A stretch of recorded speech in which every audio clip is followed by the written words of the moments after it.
The New Zealand summer officially runs from December through to February, but quite frequently the weather doesn't really get into the nice settled spell until after Christmas, so sort of mid-January onwards, and it can quite frequently run through then to the end of March and into early April.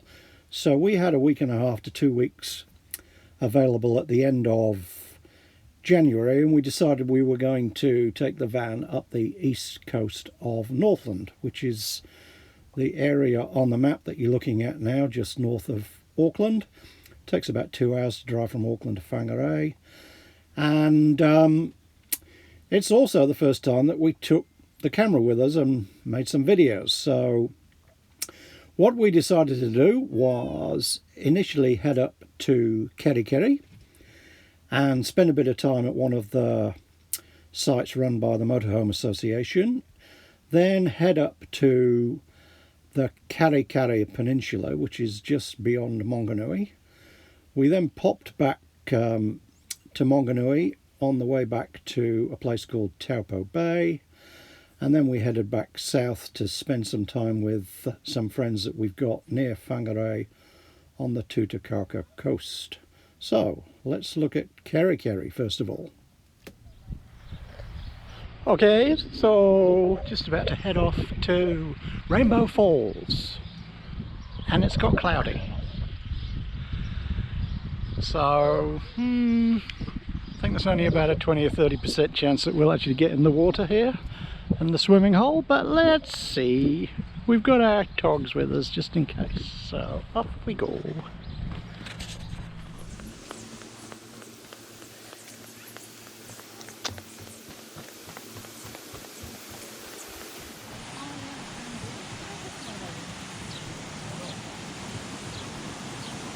Gee, that's quite a drop.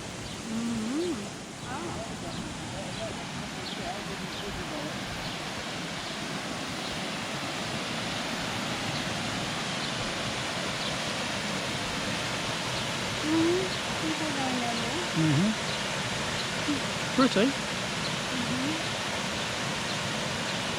For us? Kind of yeah, lots of growth in the water, which, apart from the fact that it's probably really cold as well. So, we'll just admire the view, I think. And it's a nice view, that's for sure.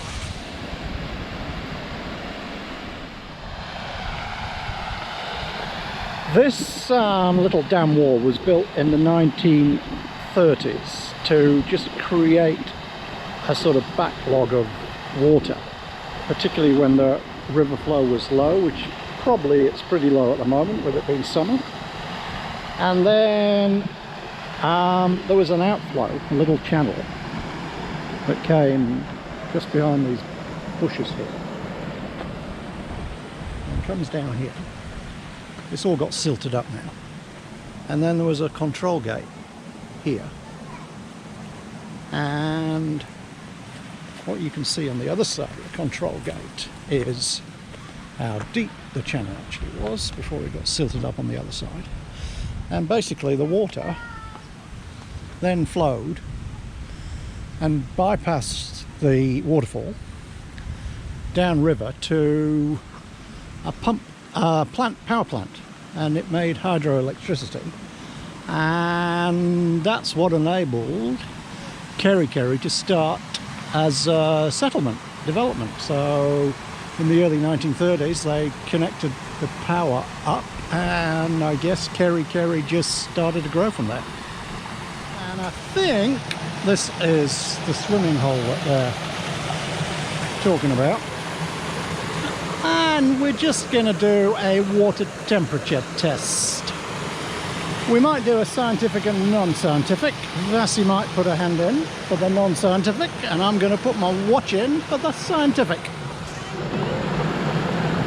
Okay, so the verdict is not too cold? Probably 19. Okay, so putting things into context, Vassie doesn't go in the water under 25. So even though it's not too bad, 19 is not going to see any action at all. Okay, time for the thermometer check. It's not as the temperature is the green stuff. Okay, what have we got? Hopefully you can see that. I think it's reading just over 23. 23, wow! I think it's stopped dropping. So 23 it is. This is fairly sheltered here. I suspect where the water's moving, like here, probably be cooler, but it's all academic because it's still 2 or 3 degrees below the critical minimum, so there's not going to be any dipping in the water, I'm afraid. After leaving Kerikeri, we drove for another hour or so further north through Monganui, Taipa, and then turned off the main road and headed up the Kerikeri Peninsula. So I've spent quite a bit of time up on this peninsula, and it's definitely got a beachy feel to it, particularly when you get further up towards the northern part of the peninsula. But it is pretty remote and not many people there. So even though it's the school holidays and it's really the height of summer in terms of the weather, there's a good chance that it could be pretty quiet because we're midweek. So let's just go and find out what things are like. Well, it's pretty deserted. We're just wandering around and there's hardly anybody here. Where we're staying is just down below. You can sort of see it in the mid-distance there. A few other camper vans there. But yeah, just hardly anybody here. It's got a real deserted feel to it.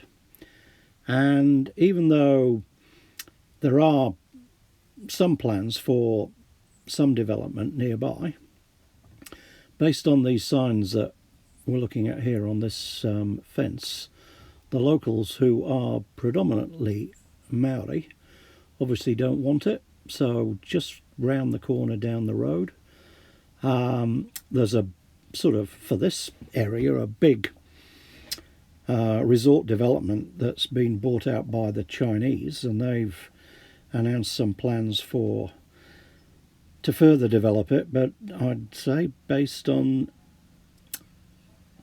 those posters on the fence, it's not really wanted around here. The problem is, what is going to happen around here? Because it's just, as I say, it's like a ghost town. There's just nobody here. So this is somebody's holiday accommodation. So what we've got is a container with 2 front opening doors. That's the deck. And you can see that they've put some plastic corrugated sheeting onto the roof. And the purpose of that is to collect water, which I would say behind that locked door there's a water tank and maybe some other services and a little sink for washing. And this will be their piece of land, you know, considerably big piece of land. Haven't even bothered to fence it, done no landscaping, nothing, just plonked the container on. Here they go, holiday accommodation. I wonder if it's on Airbnb. I guess the verdict's in. So having said yes to Girona and yes to quite a few other places in Spain and possibly Portugal, the verdict is nothing happening in the Kerikeri Peninsula. Having had a few disappointing days in the Kerikeri Peninsula, we've decided to head somewhere else. So I'm sure there are a lot of people that love the peninsula, but I'm afraid it didn't do much for the 2 of us, so we certainly won't be having that on our list of places to head back to in a hurry. So we headed off the peninsula and down towards Monganui for a pit stop on the way to the next place. And Monganui's a pretty little place. It's got a famous fish and chip shop and a nice attractive 4-square supermarket and somewhere to get a coffee and something to eat. So let's see how that goes. We've just stopped in Monganui on the way back down from the Karikari Peninsula. It's actually a pretty quaint little place, and even though it's tiny, it is the biggest place around in terms of there's actually a small 4-square supermarket, which is what we're looking at now. It's actually juts out over the water. It's got a lovely old wooden floor. Maybe we'll see that a bit later. And there's a few cafes. Here's the fish and chip shop. It's only 20 past 11 in the morning. So despite the thought that I was going to have some fish and chips, greasy fish and chips at this time of the morning. So it's probably one of the prettiest locations for a fish and chip shop. Sit here and eat your fish and chips out of the paper. There's even a bar, but given the time of day, we're basically here to check out the fresh fish to see whether we can buy some.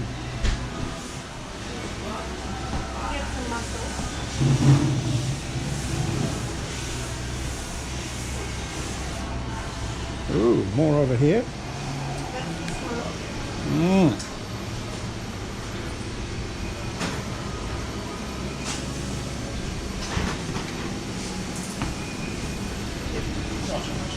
Okay, this is looking promising. Put the camera down and buy something. We're not the only one that's come looking for the fish. I suspect this guy is expecting to get it for free though.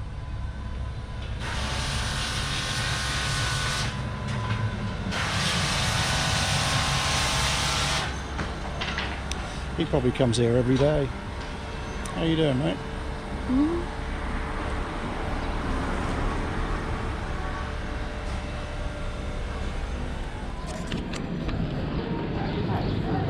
Do you break up here?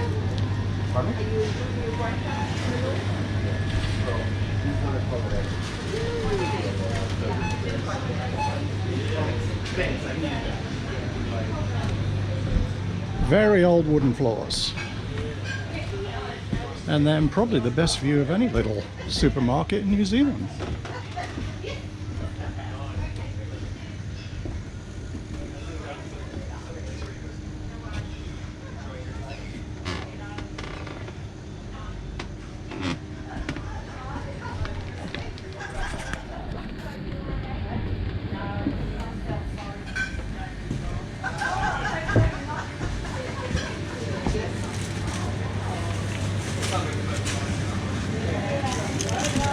Yeah, just get some spinach for a salad.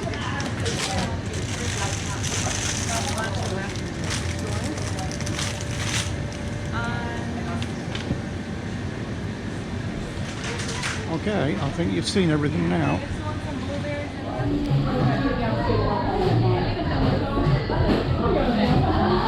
A nice little cafe in Monganui. So I'm surprising Vassie by getting her a turmeric latte. Okay, so here's the turmeric latte with coconut milk.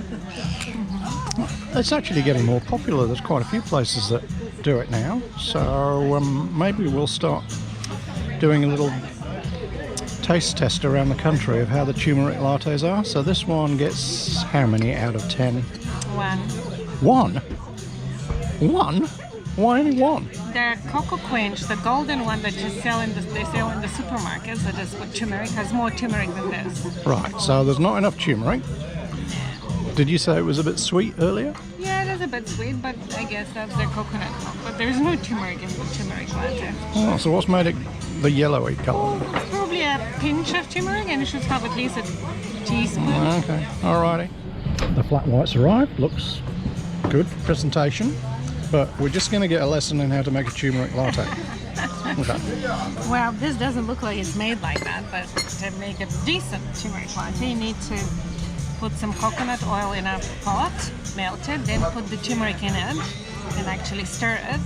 Put some black pepper to activate the turmeric, and then add the milk, whether it's coconut milk or almond milk, or I guess cow's milk if people are eating dairy. And that's how you make the turmeric latte, and then you sprinkle some cinnamon. Okay.